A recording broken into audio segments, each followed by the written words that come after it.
All right, so we are good to go. All right.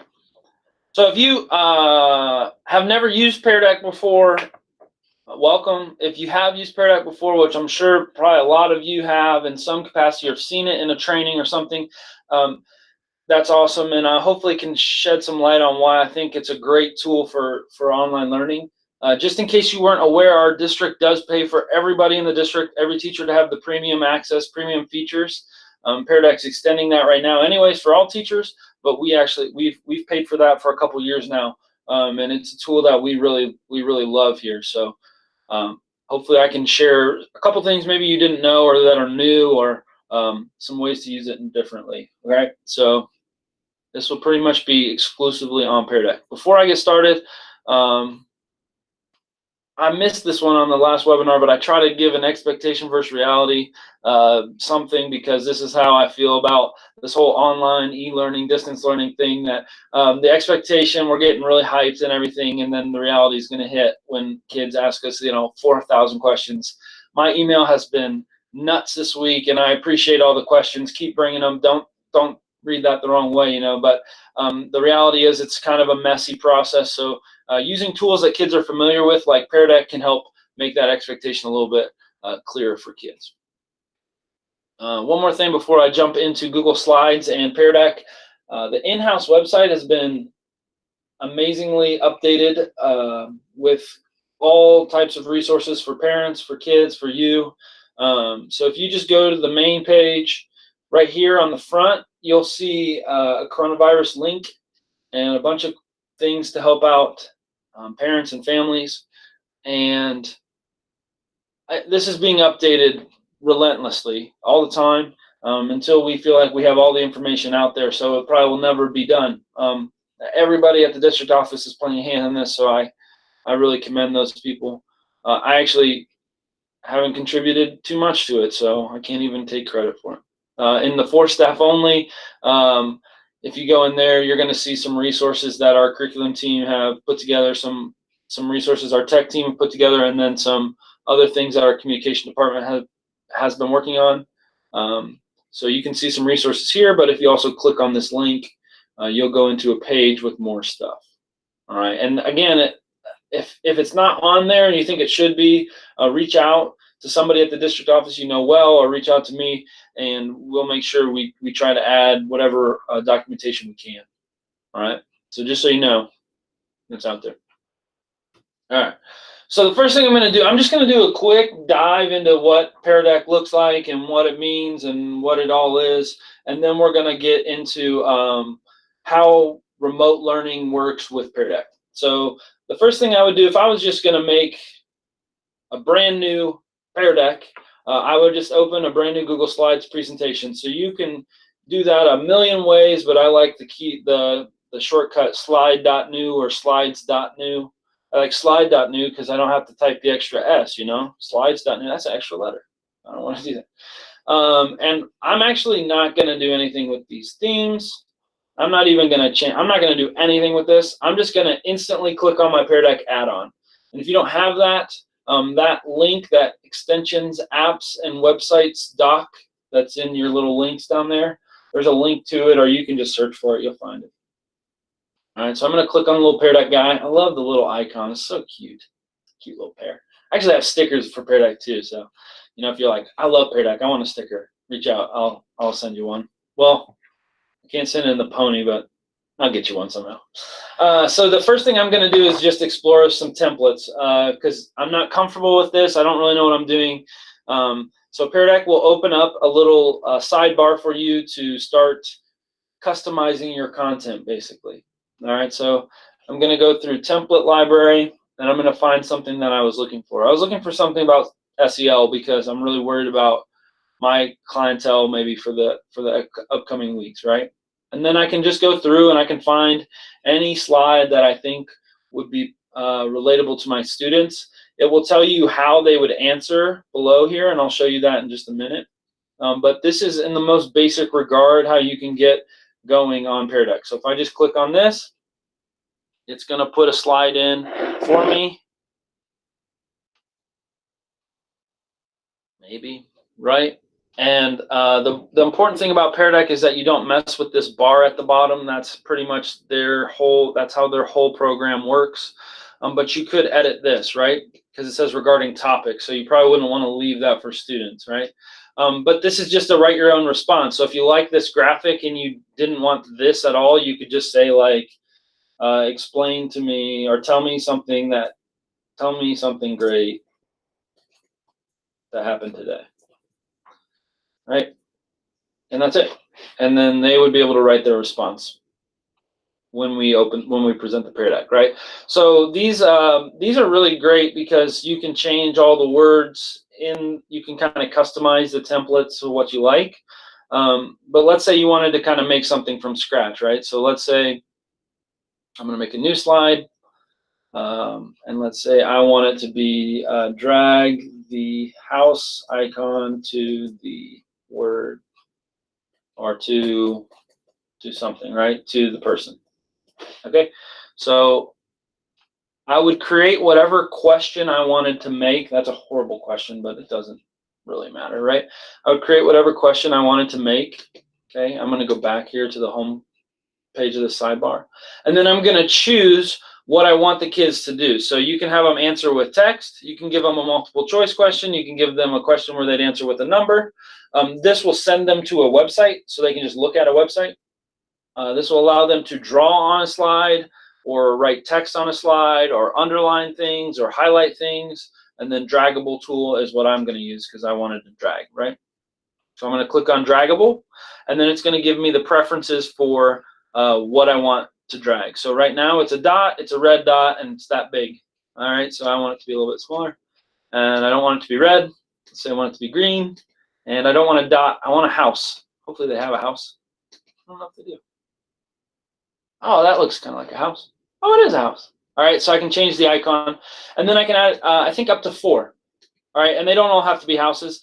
I could add a person, I could add a fish, and I could add a boat, right? And I could just have, maybe I'm doing a lesson and the kids are just dragging the icons to the word, matching the icon to the word.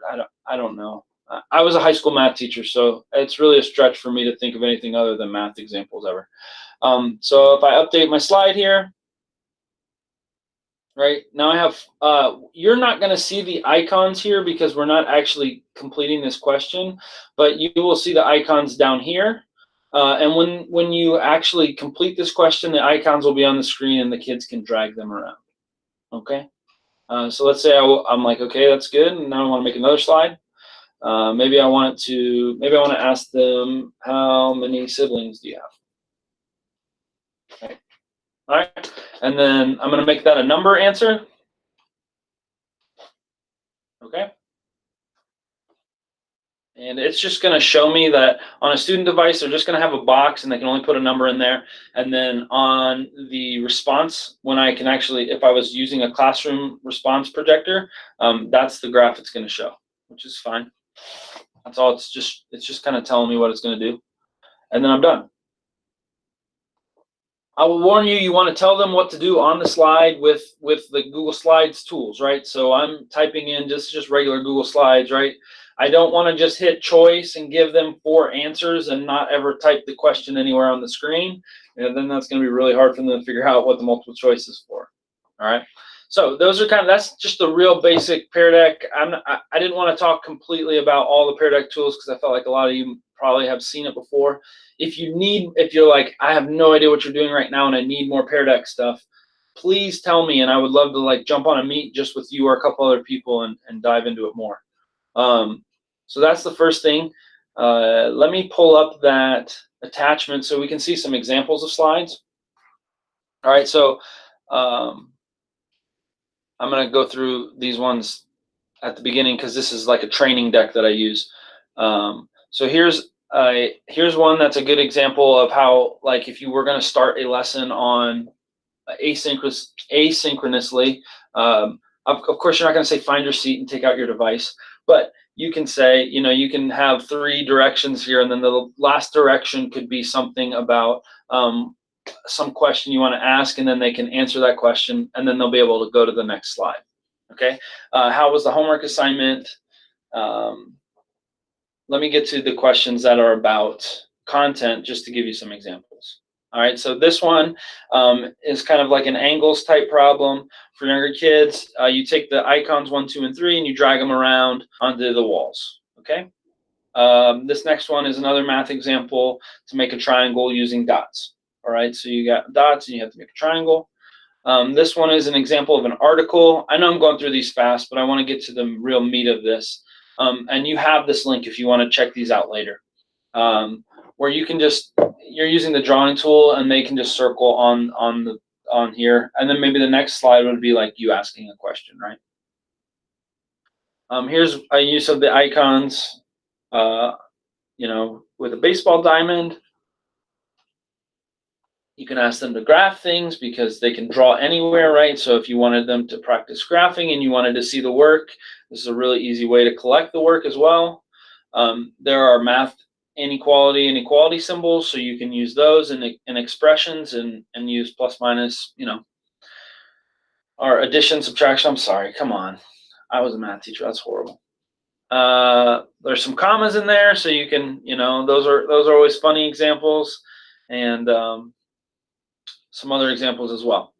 So I'm going to stop just showing you examples, and we're going to jump into what it would actually look like from the student view. Okay, so real quick, this one says drag the house icon to the person, and I don't have a person in there, so I'm going to insert an image, and I'm just going to search the web. So when I search the web, it's just going to search Google Images, and this seems like an appropriate person always. I don't know why. I don't have like a love for Tom Cruise, but that's a really easy way to get an image onto a Google slide deck instead of like going to Google Images, searching the image, then copying it or saving it, then up. You know, you can just hit insert image, search the web. Really easy. All right, so then hopefully they'll drag the house icon to here. We'll change this to Tom Cruise. And then the other ones, I don't care what you do with them, right? And then how many siblings do you have? Cool. So let's say I'm really happy with this. I'm like, this is great. I love this. Let's do this. I'm going to hit present lesson. All right. So when I hit present lesson, it's going to present this Pear Deck in a window. And if you, what just happened? That went crazy. It's going to prompt you to join pd.com. That's what it's going to do. Okay. So now it's launching the presentation. It's freaking out right now. I've never seen it do this. Okay, here we go. I promise I've done this before. All right, it's popping up something else that's probably I'll get to, but I'm gonna just close this out right now because it's not what I actually need. This right here is what I need. So I'm gonna click on this. Normally I would project this on my screen and the kids would go to joinpd.com and they would type in this code. And then they would log in with their Google account. And the way Pear Deck traditionally works is cool. I got people joining, which is great. So feel free to join in if you want to, if you can manage that tab and me on another tab. But we've got, traditionally, this would be on the projector and everybody would be stuck on the first slide, right? Okay, and then there's a couple things we can do here. So we can invite our class using Google Classroom. I don't particularly think you need that. You can give students a link, which I think is easier. Just post the link on Google Classroom. The invite doesn't give them any like notification or anything, so I don't think that's super helpful. And then I'm going to actually start this class. Okay, so right now, it's not asynchronous. This is not set up for remote learning unless I'm going to record it and walk through each slide with the kids and let them answer just like I was trying to run an online class, which I think will be tough to do, but you can try that, right? What I'm going to do is I'm going to come down here to these 3 dots and I'm going to turn on student paced mode. Student paced mode is exactly what you would think. Kids will be able to flip back and forth through the slides. They can go to whatever slide they want, whenever they want. And as long as this Pear Deck is open, anybody can go to any slide and answer the question. So now I can look on mine and I can say that, okay, 3 kids have responded to this, or 3 of y'all, right? I can go to the next slide. I can see 2 people have already done this one. And I can go to this one. I can say nobody's done this one yet, right? So maybe I leave this open for a day or two, and I allow people to just answer at their leisure. They can kind of click through the slides and do whatever I'm asking them to do. Maybe it's learning content, maybe it's reassessing content, maybe it's a formative check just to check in and see how they're doing. It could be really anything that you want it to be, right? And then from the teacher view, I can also show responses. So if I want to, I could see what what people said.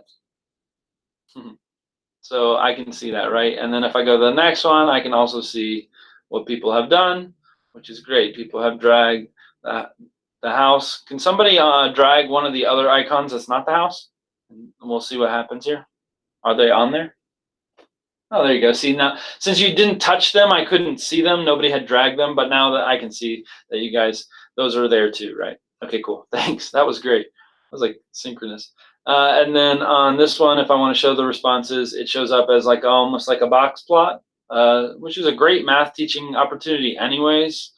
Just, you know, shameless plug on math, but maybe not super helpful if we're not math-based people, because this graph isn't incredibly easy to read, but it looks like the median right now is 1. So great. Okay, cool. So in its most basic sense, if you just do this and you don't go anywhere else ever, and you just look at the responses as they come in, okay, you can stop the student pace mode, which will freeze everybody on the screen that they're on. But the most important thing is that you're going to want to end the session when you want it to be done. Okay, so I'm going to show you a couple ways to kind of get back to this screen and back to where you want to be, because I'm going to be honest, I'm not going to sit here and watch this all day, right? All right, so I'm going to end the session. I can leave and allow students to keep working, which would mean I'm not really ending the session, but I'm going to actually end it. Yes, I'm sure.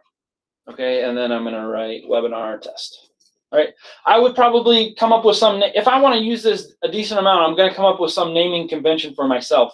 Maybe it's, maybe it's the date, the period, or the group of kids, and whatever the content is, or something like that, right?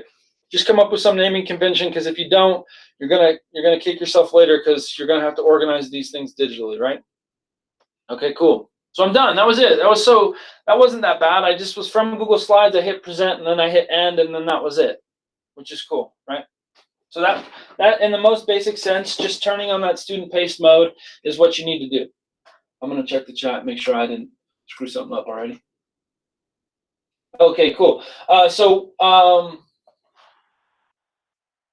Sorry, let me read these real quick. I can leave it open on my Chromebook for days. Sure, yeah, until you end it, it's open. I'll show you the dashboard view. The reason I'm not looking at my camera is I have another screen for the chat, because I can't manage it all. Yes, you could open it this week and it would be available. They just need the code. When is it at student pace? Kids see other kids. No, when it's student pace, a kid will just see the slides, and they won't see. They'll just see their answers. That's all they can do, right? Students turn it in somehow. It's saved automatically. It's amazing. It's saved automatically. So when it's done, it's done. There's no submit button or anything like that. It will give you the name. That view I was showing you of all the summaries is supposed to be anonymous, because if you were showing that on a projector, we would want it to be anonymous. Maybe you're asking a personal question or asking them to share something, and you don't want to point out people who are right or wrong, or if it's an opinion-based question, you don't want classmates kind of piling on. So I love the anonymity of the projector view, but I'll show you how you can see exactly who wrote what.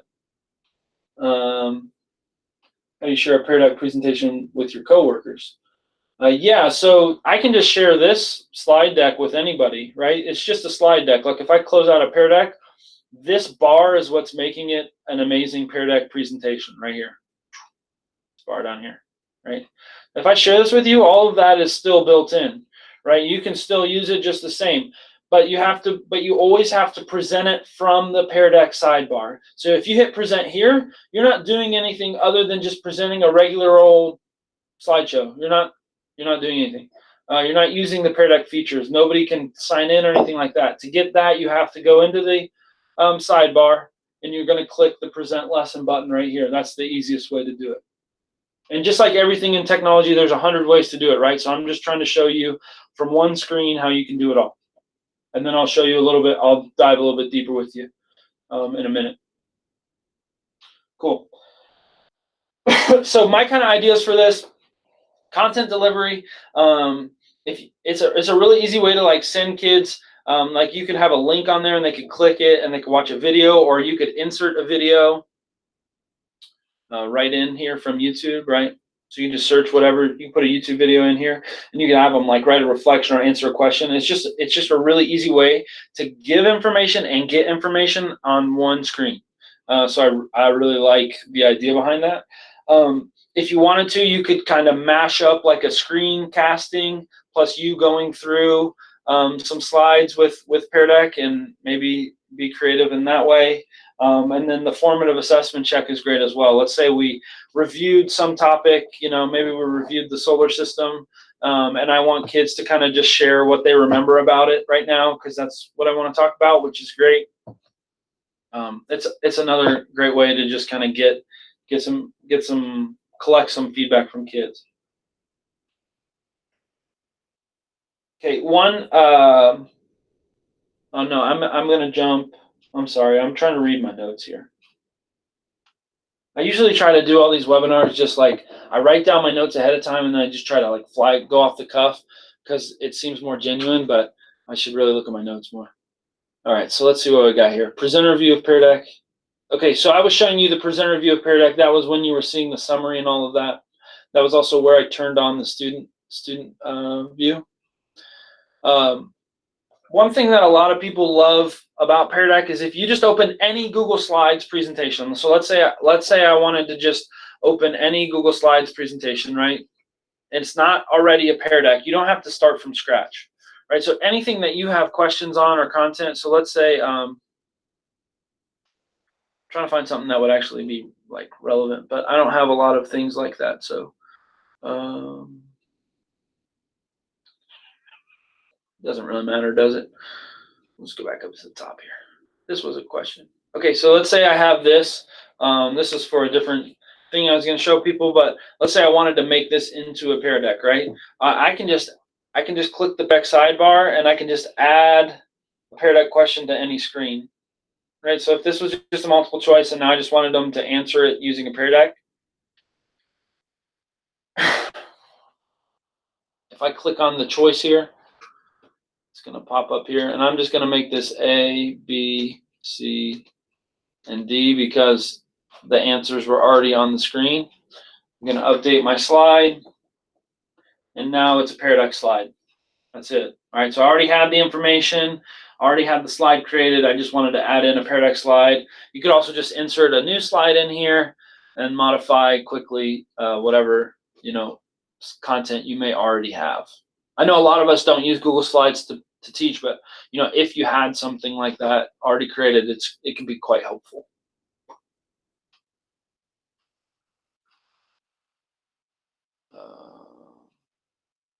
Okay.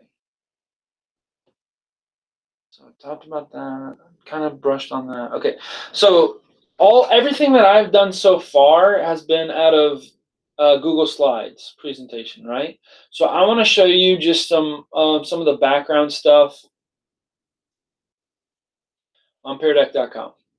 All right, so if you go to peardeck.com, you're going to be prompted to sign in or join a session, right? So even if they didn't go to joinpd.com, which is how you join every Pear Deck session ever, even if they didn't go to that and they just went to peardeck.com and they saw join a session, they can join a session straight from here. It'll just prompt them it will just take them to joinpd.com. All right, so I'm going to go teacher login. If you've never logged into this before, no worries. It's going to just prompt you to give you access to to give Pear Deck access to your Google Slides, which is necessary, right? Because you saw Pear Deck editing my slides with me. So I need to give it access. All right. On the home page, the landing page, they're going to just give you some ideas or some new things that they've come out with. I'm not going to go into a lot of detail on these things. Pear Deck is continuously expanding what they can do. But for our purpose, I'm just going to keep it with the kind of ideas that I shared earlier.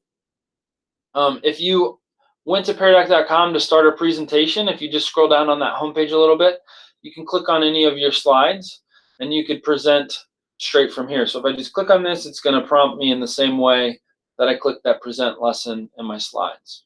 All right. And then this blog post right here on peardeck.com is kind of how I know everything I know. This blog post is amazing and gives some really great practical information. I'll actually post that blog post in the Meet comments in case you seem like you like this tool and would want to use it.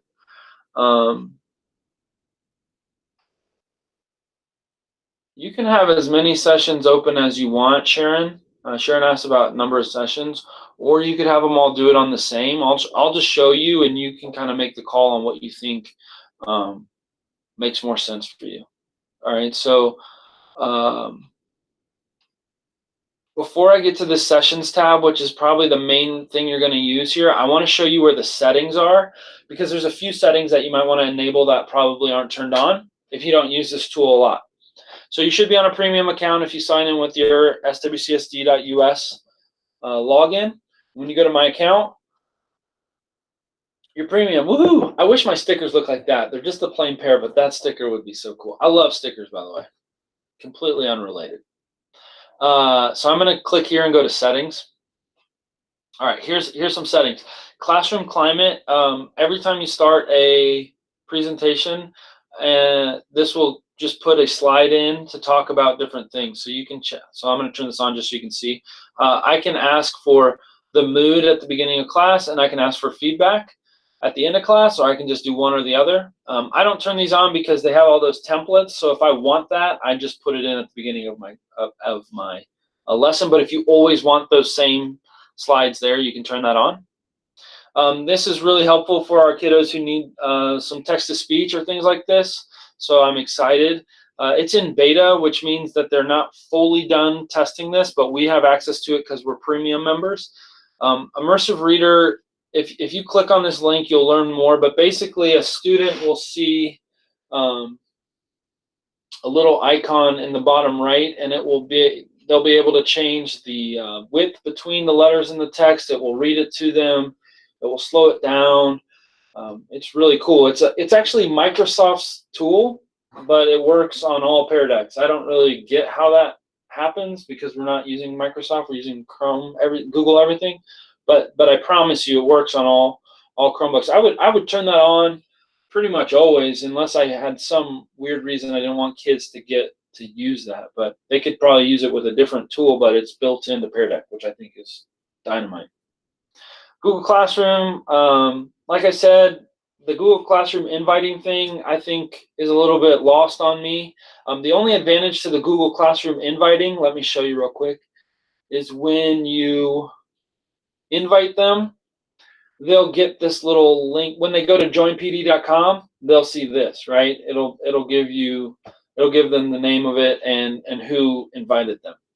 So that's kind of cool. They don't have to know the code, but the code is 5 letters, and you're already telling them to go there virtually. So that's kind of the coolest thing I found out of the Google Classroom link in the settings. Takeaways, I don't turn this one on because I do a lot of professional development with Pear Deck, and I don't really want to give people takeaways. But takeaways basically gives every kid their answers on a Google Doc of the Pear Deck. So if you want everybody to have a copy of whatever they did, turn this on. When the session ends, a takeaway will automatically be sent to them, and it will be shared with them. So they have to go into their shared with me, and they would have to find that takeaway.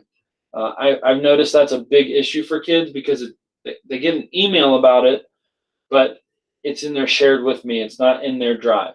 And then they would have to add it to their drive. So takeaway is kind of cool. One thing about takeaways that I saw, a suggestion, was if you can log in as a student to your own Pear Deck that you're running as a teacher, which could be really, really helpful. Like if you wanted a certain answer to pop up on that view, you could type it in, right, and then get it to pop up and be like, wow, that's really interesting. I wonder who suggested that. And it's you, right? It's real tricky. But you can also put like an answer key through. So if you make an answer key while you work through with the students and then you publish takeaways, then you'll have an answer key sent to your inbox, which is kind of a cool trick. I never thought of that. And then I require logins because I want to know who is writing what. If this is off, then they just get added as an anonymous animal, I think. Some weird animal or avatar. All right, so those are all the settings. That's it. There's no more settings than that. Any questions on settings?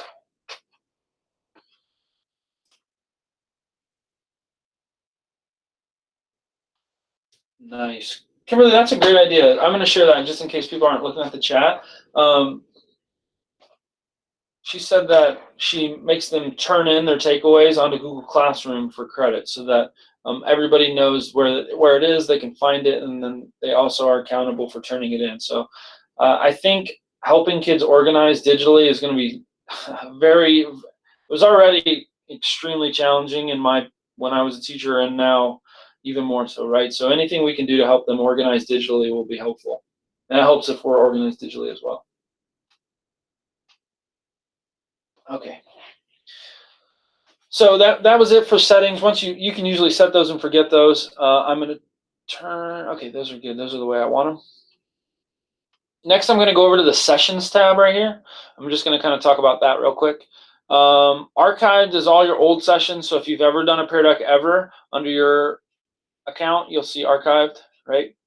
I should probably have more being the tech guy. I'm kind of ashamed. And then here's my active ones within 30 days. So you can see the webinar test is closed because I ended it, right? But then these other two are live. So if you had the code to those, you could get on and do them right now. That's how they work, right? They're still live. And people were wondering how long. Well, this one was February 21st. And it's still going, right? So that's just so you know the status right there, the name of the session. And then you want to maybe get familiar with going to this right here, this teacher dashboard view. So I'm going to show you this using the session we just made. All right, so I'm going to pop this open. So this is the third view of Pear Deck. So the first view is the student view, which you all saw as students. The second view was the projector view, which I was trying to show you using Google Meet. And the third view is the teacher dashboard view. The teacher dashboard view is, again, a premium feature, but we have it. But I just want you to know it's a premium feature. And it can be open with all the other views as well. So you could really have Pear Deck going on like 5 different screens, well, 3 different screens. And people were asking me about, like, how do you know who answered what? Right here, see, I can see everybody and I can see their name. And then I can also do this in a grid layout if I want to try to capture all of it really quickly, right? So I can just I can do this. I can also sort by student. So I can do it's by first name, but I can at least get a little bit alphabetical order if I want to, right? Cool. Next, same here. I can sort by student, and I can click on each one of these. I think I can click on one of these. I'm wrong. I can't click on one of those. I thought I could make that bigger. Am I screwing something up here? Anybody? For the good? Warner, do you know? Oh, there we go. I should just keep clicking. There we go. If you use the list view, you can see them bigger. So that's what we're looking at here. I can see each person, and then same with this one, right? I go to grid. Since this is just a number, there's no list view. If I wanted to, I could hit the join code again. I could reopen the session. Let's say like 5 kids were like, I didn't get to do that one. I didn't even see it, right? Here you go. You can reopen the session right there. And I think that's about it.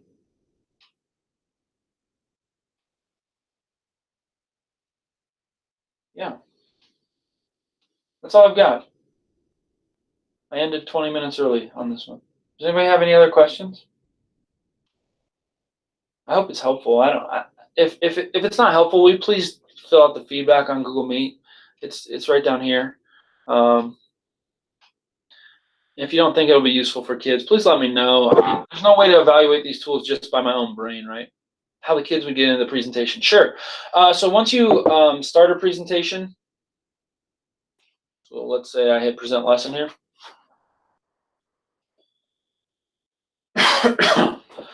Once you start a presentation, it's going to give you a code, and it's going to say joinpd.com. So I would share with all my kids, joinpd.com. go to joinpd.com and type in the code, whatever it may be, right? Because they won't be able to see what I have on the projector. And what's popping up here every time is the presenter view as well. So I could have that if I wanted to, which was that view I was showing you on peardeck.com. You can actually get to that right here as well. I'm going to close out.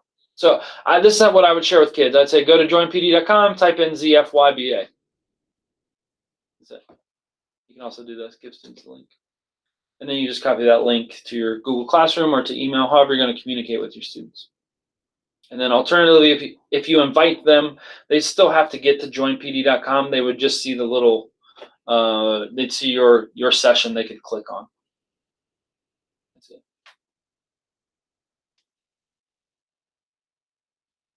Yep, cool. And if like you're starting a Pear Deck and then this screen's like not there and you're like, I swear he said it's there. You just click back on this, on the code, and this will come back up. Okay, so it's not actually gone, right? And then the last thing was to turn on student pace, which is probably the most important part of this whole thing.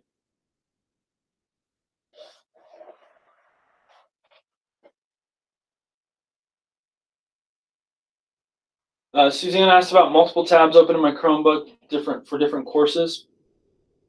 Yeah, I would just open it. Like here's what, if I was going to do this with different courses, here's what I would do. Like I started this one, right? I send ZFYBA to my first period. I'm going to actually hit end here. Oh wait, no, I'm going to turn on student pace mode. Okay. And then I'm going to leave and allow students to keep working. And then I'm going to start a new one right here. And then if I wanted to monitor them all at the same time, I would have like 5 tabs of the same Google slide open. But if I didn't really care and I was just going to go back and monitor them at the end, I could just start all 5 of them, tell them the code, and then I could go to that peardeck.com view and go to sessions, and I could see all my sessions in there. That would be what I would do. I would just start them all, and then I would go check back on them later. I wouldn't watch the kids like asynchronously complete that. Any other questions?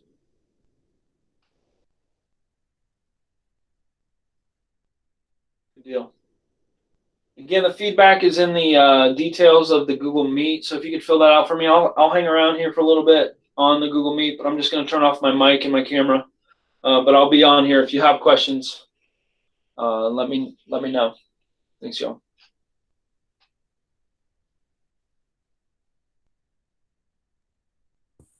Hi, Jason. This is Christina Sense. Real quick, how was it again that you got to the teacher's view? When you were looking to see what student had answered what questions. Yeah, there's a couple ways to do that. If you're on peardeck.com, is that the easiest way to do it? If you're on peardeck.com.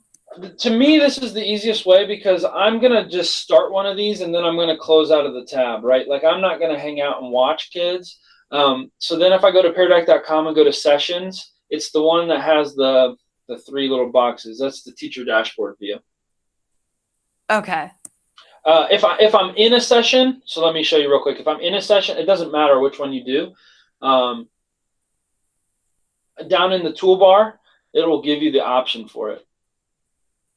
Let me share my screen again. Hold on one second.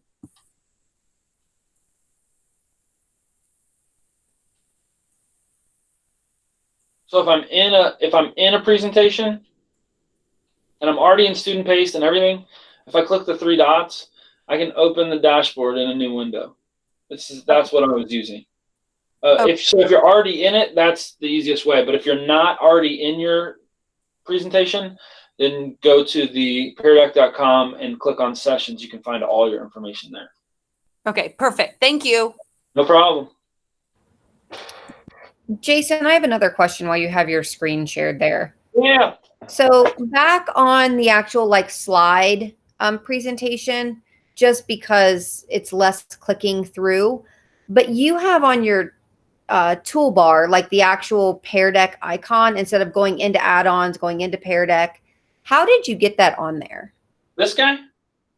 Uh, Oh no, no, in my like Google in Slides. slides, yeah. I should know the answer to that, shouldn't I? I don't actually know. I think you might all get that. If you like close out of the tab, close back in, refresh, just log out, log back in. I think it ends up just coming in. I don't know. I didn't do anything special to get that. So No, I'm talking like if you click on where it says webinar slides on your actual slide presentation. yeah. This right here, like in between tools and add-ons. Yeah, that one. I didn't do anything. Oh, you didn't do that one. Oh, okay. So I think when you get an add-on and it's brand new, it won't pop up there. But I think if you would close out of slides and come back in, you might see that come in. I see. Okay, thanks. You're welcome.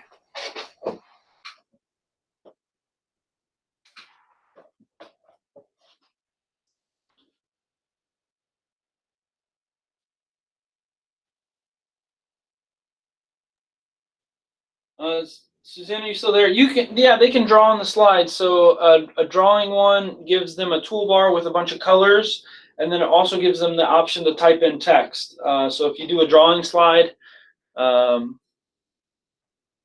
they can do whatever they want on it. I know teachers are always worried about managing kids doing inappropriate things, but that's why I always collect the email address, because then I can address it with the kid individually if I feel like they're doing something inappropriate, and no other kid can see what they're doing. So that would be really lame to do something inappropriate on Pear Deck and student paste, because nobody could see it.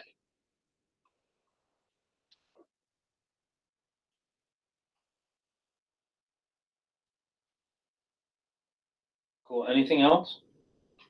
Feel free to jump in.